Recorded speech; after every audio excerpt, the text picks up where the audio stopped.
سڵاو لە بینەرانی وێزگە نیوز. ئێمە ئەمڕۆ هاتوین ڕای هاوڵاتیان وەربگرین سەبارەت بەوەی چیان هەیە لەسەر درێژبوونەوەی ماوەی پەرلەمان.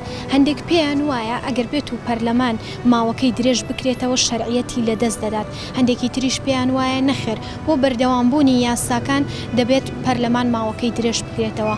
بۆ ئەمە بەستە ڕای هاوڵاتیان وەرئەگرین. بینەرمان بن.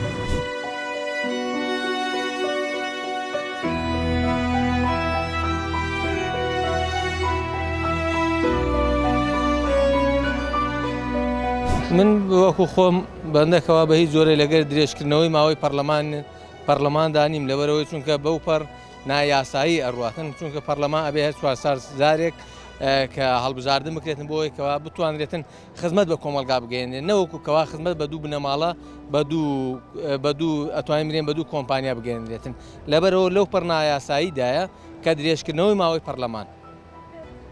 بەڵام هەندێک لەگەڵ ئەوەدان کە پێویستە ماوەکەی درێژ بکرێتەوە لەبەر ئەوەی بۆ نمونە یاساکان جێبەجێ بێت لە پێناو بەرژەوەندی خەڵکە هەندێکیشیان بە پێچەوانەوە.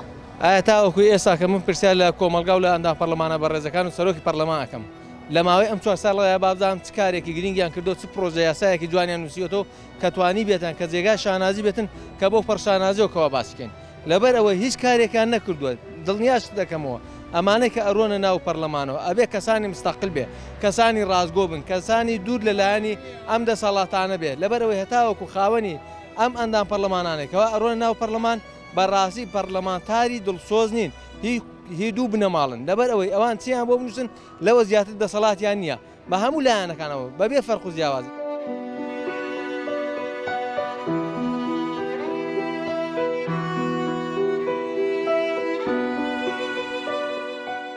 وەڵی شتێکی باش نییە چونکە نە قانونیە نا عورفیە نا هیچ شتێکی زۆر خراپە خەڵکیش زۆر لێ ناڕازیە بەڕاستی یعنی 4 ساڵ ئێمە بڵێن نەفسی خۆم دەنگم پیاوان بۆ 4 ساڵ ئیتر دوای ئەوە ئەوان چۆنەتوان خۆیان درێژی کەنوانە پەرلەمان.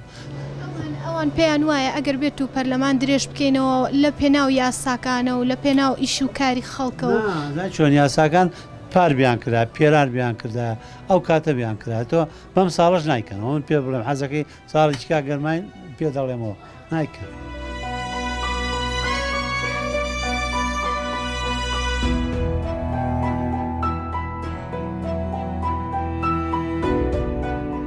لە ظروفێکە ئەژین کە فەقیر و هەژارمان زۆرە ئەمانی ژواز لە دزی و جەردەیی و قۆڵبڕی ناهێنن گیرفانی خۆیان کونی تایە قەت پڕ نابێتەوانێ لەبەر ئەوە بە 4 کەسولەتێک پەرلەمانیان درێژ کردوتەوانێ ئەوانشکەوە سەوتیان بۆیاون ئەو کەسانن کەەوە عایدی خۆیانە ئەی معقول لە 120 کەس 75 بۆ 80 کەس ئەوی 45 هی خۆیانە 15 هی یەکێتیە دەشی هینی گۆڕانە ئیتر ئەوانی تر باقیات معارەضە هەموو چۆتە دەرەوانێ دەکاکە دەواز بێنن با دوو کەسی کە بێ با دوو دەموچاویکە بێ با دوو گەنجیکە ئیسیفادە لە میلەتەکە ئیسیفادەی لێ بکە.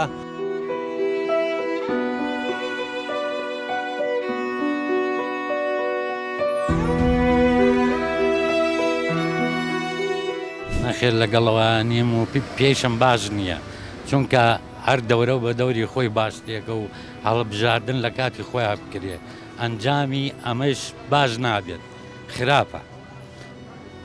بۆ ئەنجامەکەی باش نابێت لەبەر ئەوەی باش نابێت هەر ئەو سەر و چاوانن هەر ئەو دەمودەستانن کێنەوە پەرلەمان قساکەن هیچیان ڕاز ناکەن ئەمیان درۆکن.